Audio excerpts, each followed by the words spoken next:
తాకట్లో ఉన్న మీ బంగారాన్ని విడిపించి ఆ రోజు ఆన్లైన్ రేటుకి కొంటాం. Sharma gold company. నమస్కారం, వెల్కమ్ టు సుమన్ టీవీ. నేను గీతాంజలి. వసంత పంచమి ప్రత్యేకించి ఆ రోజున విధిగా మనందరం చేయవలసినవి ఏమిటి, వసంత పంచమి విశిష్టత ఏంటి, అలాగే ఆ రోజున వివిధ క్రతువులు చేయాలంటే యాగాలు కానీ దానాలు కానీ చేయాలని అంటారు.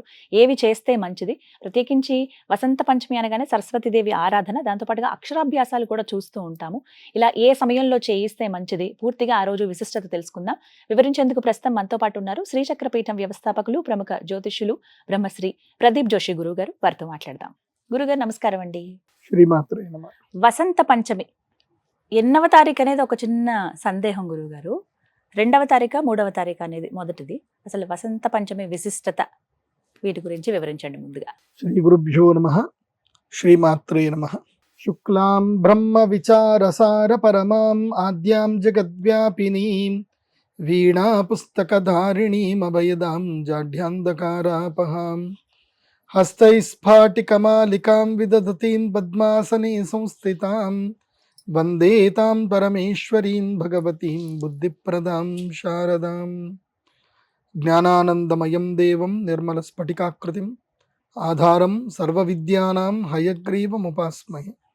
శ్రీమాత్రే నమః. వసంత పంచమి ఈ సమస్త సృష్టిలో జ్ఞానమును ప్రసాదించడానికి స్వయంగా ప్రకటించినటువంటి మహాశక్తి సరస్వతి అమ్మవారు. ఆ అమ్మవారిని రాజశ్యామల అంటారు. ఆ అమ్మవారి యొక్క అంశీ సంభూతమే మాతంగి అమ్మవారు. మతంగ మహామునికి పుత్రికగా జన్మించింది కాబట్టి ఆమెనే మాతంగి అంటారు. మహాశక్తి. చాలా మంది సరస్వతి అని అంటే కేవలం అమ్మవారు వీణ వాయిస్తుంది, చాలా సాఫ్ట్ అనుకుంటారు. దేవి సప్తశతిలో చెప్తారు అమ్మవారి శక్తి ఏంటంటే ఘంటాశూలహలాని శంఖముసలే చక్రం ధనుస్సాయకం అస్తాబ్జైర్దధతీం ఘనాంత విలస శీతాంశుతుల్య ప్రభాం గౌరీ దేహ సముద్భవాం త్రిజగతాం ఆధారభూతామహాం ఊర్వామత్ర సరస్వతీమనుభజే శుంభాది దైత్యార్దినీం. శుంభ నిశుంభులను చంపినది సరస్వతి అమ్మవారు. సరస్వతి శక్తి. త్రిశక్తుల్లో శుంభ నిశుంభులను సంహరించింది సరస్వతి అమ్మ. సరస్వతీదేవి అమ్మవారు కూడా మహారాజ్ఞియే. ఆమె కూడా యుద్ధ శక్తి నైపుణ్యతం కలిగినటువంటి మంత్రిణీ దేవి అమ్మవారు. రాజశ్యామల దేవి అమ్మవారు. ఆమెనే ప్రధానమంత్రి. కాబట్టి రాజశ్యామలాదేవి అనుగ్రహం పొందాలి అన్నా, రాజసిద్ధి కావాలి అన్నా, ఏది కావాలన్నా సరస్వతి దేవి అనుగ్రహం కావాలి. జ్ఞానసిద్ధికి, రాజసిద్ధికి, ఆకర్షణ యోగ సిద్ధికి, మన జీవన విధానం నడవడానికి అన్నిటికి కూడా కావలసింది రాజశ్యామల అమ్మవారు. అందుకే ఈ వసంత పంచమి శ్రేష్టమైంది. సంవత్సరములో 3 ముహూర్తాలు ఉంటాయి, చాలా శ్రేష్టమైన ముహూర్తాలు. వసంత పంచమి, అక్షయ తృతీయ, ధనత్రయోదశి. ధనత్రయోదశి పెళ్లిళ్ళు పనికిరావు మళ్ళీ, ఓన్లీ ఈ 2 రోజులే. అంటే అన్ని శుభకార్యాలన్నిటికీ వసంత పంచమి, అక్షయ తృతీయ, ఇవి 2 సమస్త శుభకార్యాలకు, యజ్ఞ యాగాదులకు, తపస్సులకు, హోమాలకు అన్నిటికీ ఈ 2 కేవలం ధన ఆకర్షణ చేసుకోవడానికి మాత్రమే ధనత్రయోదశి. ఆ రోజు మనీ తప్ప ఇంకేం లేదు. అక్కడ క్రియాశక్తి, ఇచ్ఛాశక్తి, త్రిశక్తి సంయుతి ధనత్రయోదశి. అందులోపల ఈ వసంత పంచమి రోజు ఏం చేయాలి అంటే రాజశ్యామల యాగం చేయాలి. శక్తి ఉన్న ప్రతి ఒక్కరు రాజశ్యామల యాగం చేయాలి. ఇది ఏంటంటే కనుక నీకు నిజంగా యోగం లేదనుకో, ఇది విన్న వెంటనే ఈయన ఏదో ప్రోగ్రామ్ వేసుకున్నాడు రా, ఈసారి డబ్బులు సంపాదిద్దాం అన్న ఆలోచన వచ్చేస్తుంది. చెప్తున్నా ఎందుకోసం అంటే నీకు చెయ్యొద్దు కాబట్టి నీకు నెగిటివ్ ఉంటుంది. అదృష్టం ఉందనుకోండి, నీ దగ్గర రూపాయి లేకపోయినా వచ్చి కూర్చొని యాగం చేద్దాం అన్న ఆలోచన వచ్చి అక్కడ కూర్చుంటావు. ఎందుకోసం అంటే ఇప్పుడు యాగం చేసేటప్పుడు నువ్వు యజ్ఞం వేయాలంటే నేను డబ్బులు అడుగుతాను, కానీ పక్కన కూర్చొని నువ్వు సేవ చేస్తా అంటే నేను డబ్బులు అడగ కదా. కాబట్టి ఆ ఆలోచన అందరికీ రాదు. రాజశ్యామల యాగం చేస్తే అదృష్టం. వసంత సంవత్సరానికి ఒక్క రోజు ఉంటుంది రాజశ్యామల యాగం ముహూర్తం. ఈ రోజు చేయాలి, మిగతా రోజులు చేయొచ్చు. కాకపోతే ఈ రోజుకున్నంత శక్తి, ముహూర్త శక్తి ఈ రోజుకున్నంత శక్తి, ప్రకృతి శక్తి ఇంకొక రోజు ఉండదు. నేచర్లో శక్తి మారుతూ ఉంటుంది, ప్రకృతి మారుతూ ఉంటుంది. ఇప్పుడేంటి శిశిర ఋతువు. శిశిర ఋతువు చూస్తే మనం ఏం అర్థం చేసుకోవాలంటే వదిలేయాల్సినవి వదిలేయాలి, పట్టుకోవాల్సినవి పట్టుకోవాలి. ఏది వదలాలి, ఏది పట్టుకోవాలి మనకు తెలియదు, అమ్మకు తెలుసు. సో అది గనక మనం ధ్యానం చేస్తే మన లోపల ఉండేటువంటి ఏదైతే ఎండిపోయిన ఆకులు ఏవైతే ఉన్నాయో అనవసరమైనన్ని అమ్మవారు తీసేస్తుంది, మళ్ళీ నిత్య నూతన చైతన్యాన్ని కలిగిస్తుంది. ఇప్పుడు శిశిర ఋతువు ప్రకృతిలో ఎట్లా ఉంటాయి, చెట్లు పడిపోవు, ఆకులు మాత్రమే రాలుతాయి. చెట్లలో శక్తి ఉంటుంది, చెట్లు చనిపోయినట్టుగా కనిపిస్తాయి, బోసిపోతాయి, కానీ జస్ట్ 15 రోజులు ఆగితే మళ్ళీ వికసిస్తుంది. చైత్ర మాసం వచ్చరికి మళ్ళీ అడవంతా పచ్చగా కనిపిస్తుంది. అట్లా రాజశ్యామల అమ్మవారు నీ లోపల ఉండేటువంటి నెగిటివ్ను మొత్తం తీస్తుంది. అందుకే వసంత పంచమి సంవత్సరంలో ఈ 3 రోజులు యాగాలు చేయాల్సిందే. నీ జీవితంలో బాగుపడాలంటే ఏ ఆలోచన లేకుండా వెళ్ళిపోవాలి, చేయాలి అంతే. 3 యాగాలు ఎప్పుడు, వసంత పంచమి, అక్షయ తృతీయ, ధనత్రయోదశి. ఈ 3 రోజులు ఉపాసనా శక్తి సంపాదన జరిగేటువంటి సమయాలు. అందుకే ఈ వసంత పంచమి అందరూ అక్షరాభ్యాసం చేస్తారు. చాలా మంది చూస్తామండి, సరస్వతి పిల్లలందరికీ అక్షరాభ్యాసం చేసుకోవచ్చు. చాలా అసలు చేయాల్సింది అక్షర అభ్యాసం. ఏంటంటే ఏ పుణ్యమైతే నువ్వు సంపాదిస్తావో అది అక్షరం అవ్వాలి, అంటే నశించకూడదు. అక్షయ తృతీయ కూడా అంతే, అక్షయం నక్షయం అక్షయం, అక్షర అభ్యాసం నక్షరం అక్షరం. సో ఇది అక్షర పంచమి, అది అక్షయ తృతీయ. అర్థమవుతుందా? సో నక్షరం అక్షరం, అక్షరాభ్యాసం చేయంటే ఏ ఉపాసన చేయడం వల్ల, ఏ జ్ఞానం సంపాదించుకోవడం వల్ల నీ జన్మ జన్మాంతరులకు నీకు జ్ఞానం వెళుతుందో, ఏదైతే నశించదో దాన్ని అక్షరము అంటారు. దాన్ని అభ్యాసం ఈ రోజు చేయాలి. వాస్తవంగా మనిషి చనిపోయిన తర్వాత ఈ యొక్క పార్థివ శరీరము పోతుంది. పంచభూతాలు, పంచ తన్మాత్రములు, పంచ జ్ఞానేంద్రియాలు, పంచ కర్మేంద్రియాలు, 20 తత్వాలు వెళ్ళిపోతాయి. 3 తత్వాలు మాత్రం ఉంటాయి. మహత్వం అనేది ఉంటుంది. అందులోపల సూక్ష్మ శరీరము, కారణ శరీరము, జ్ఞాన శరీరం, ఈ 3 శరీరాలు మాత్రమే ట్రావెల్ అవుతాయి. దేంతో, మహత్తుతో ట్రావెల్ అవుతుంది. దాన్ని ఆత్మ అంటారు. సో కారణ శరీరము అంటే అర్థమైంది, కర్మఫలాలని కూడా తీసుకున్నది.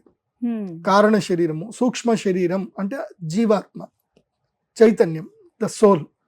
తర్వాత ఏంటి, జ్ఞాన శరీరం, నాలెడ్జ్. నువ్వేం గెయిన్ చేసావు, ఏ జన్మలో ఏ నాలెడ్జ్ గెయిన్ చేసావు, మెమోరీస్, అవన్నీ కూడా ఇంకో శరీరం లోపల ట్రావెల్ చేస్తాయి. అవి మన కంటికి కనబడవు. సో నువ్వు ఈ జీవితంలో నువ్వు ఎంత సంపాదించుకున్నా, ఏం చేసుకున్నా, అది ఈ 20 తన్మాత్రములకు మాత్రమే.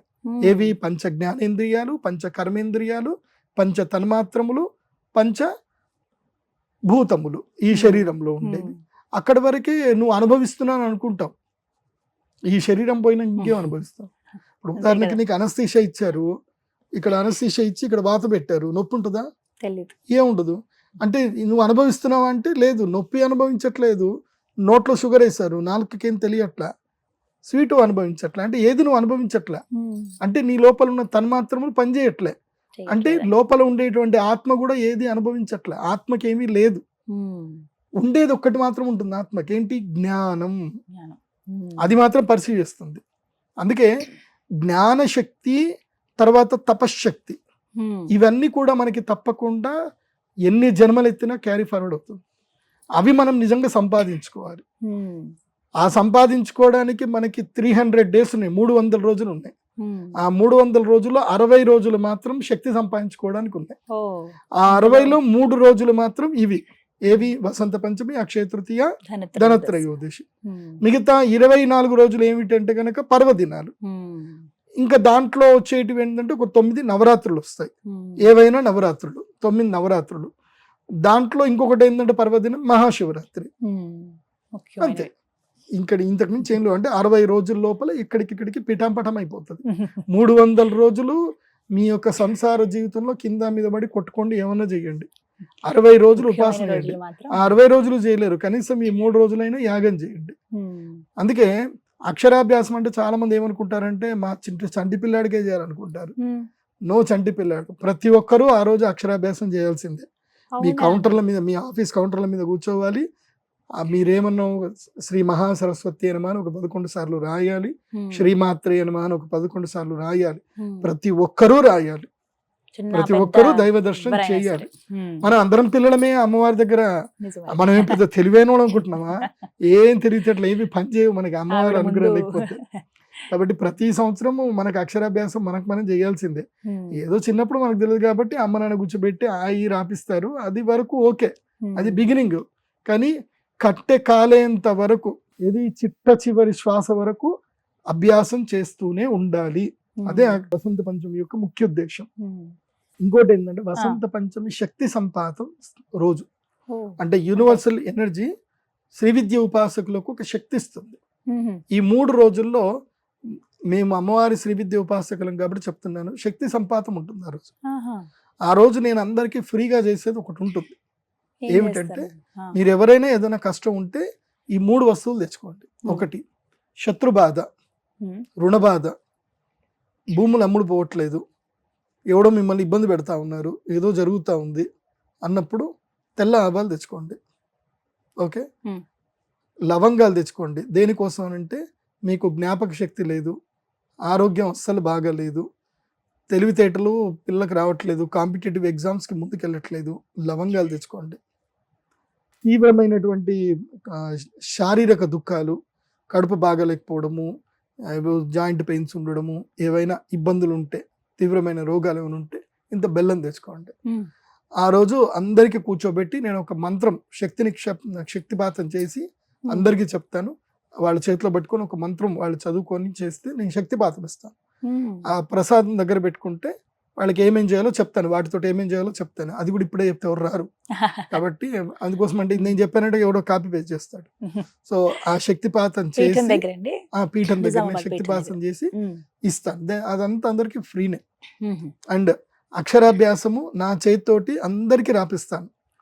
ముఖ్యంగా ఫస్ట్ చంటి పిల్లలకి ఎవరికైతే ఉంటుందో, ఎందుకోసం అంటే గురువుగా ఇంత జ్ఞానం సంపాదించి 10 మందికి జ్ఞానం ఇవ్వాల్సిందే. సో ఆ జ్ఞానం ఇవ్వడానికి మీ పిల్లలందరికీ రాపిస్తాను. శ్యామలా దండకం అందరికీ ఫ్రీగా ఇస్తాను. పలకా బలపం కూడా నేనే ఫ్రీగా ఇస్తాను.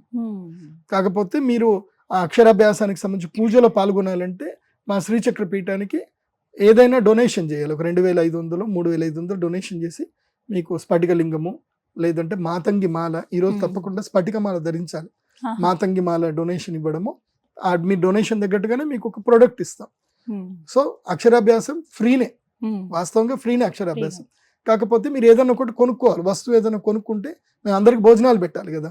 సో అందరికి భోజనాలు పెట్టాలి, ఇంత కార్యక్రమం చేయాలి కాబట్టి, గుడి కట్టాలి కాబట్టి మీరు రండి, అక్షరాభ్యాసం చేసుకోండి. చాలా మంది అక్షరాభ్యాసం చేసి బయట ఎక్కడనో వెళ్ళి తింటారు, ఎక్కడ పడితే అక్కడ తింటారు. వాళ్ళు వంటలు స్నానం చేసి వండారో లేకపోతే ఎట్లెట్లా వండారో తెలీదు.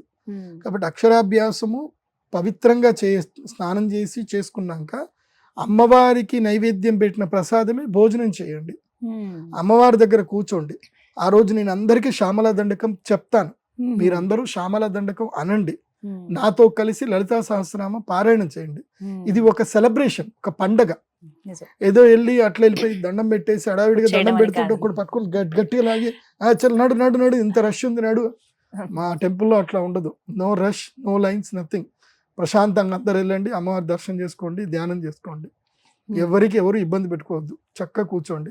సాయంత్రం పూట ఉదయం 7 గంటల నుంచి మధ్యాహ్నం 2 గంటల వరకు యాగము అక్షరాభ్యాసాలు కంటిన్యూగా జరుగుతూ ఉంటాయి.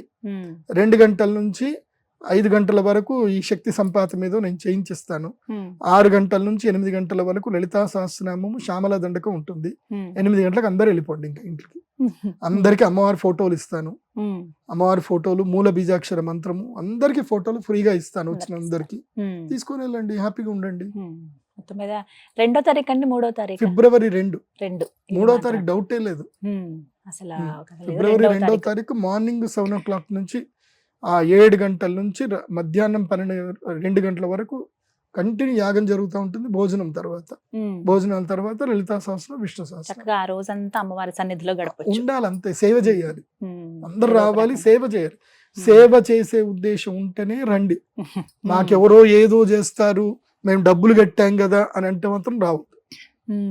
డబ్బులు మీరు ఎవరికి కట్టారు? అమ్మవారికి కట్టారు. సో మీరు అమ్మవారికి సేవ చేయాలి, అహంకారం ఉండకూడదు. అహంకారం ఉన్న వాళ్ళకి మా దేవస్థానం లోపలికి అలో లేదు, రావద్దు. శరణాగతి ఉండాలి, ప్రేమతోటి రావాలి. అమ్మ సేవ చేస్తా అండి, నేను చెప్పాను అది తీసి ఇక్కడ పెట్టు అంటే పెట్టాలి, అంతే. గురుగారు చెప్పారంటే పెట్టాలి. నేను డబ్బులు కట్టాను, నేను ఎందుకు పెట్టుకుంటా, నేను ఎందుకు కట్టలు తెచ్చుకుంటా, నేను డబ్బులు కట్టాను. ఒకళ్ళు ఇట్లనే అన్నాడు, డబ్బులు కట్టాను 3 సార్లు అన్నాడు. అరే ఇట్లా డబ్బులు తీసుకురా, వాడికి ఇచ్చేసి అని చెప్పి డబ్బులు ఇచ్చేసి వెళ్ళిపోవని చెప్పి. అహంకారం పనిచేయదు.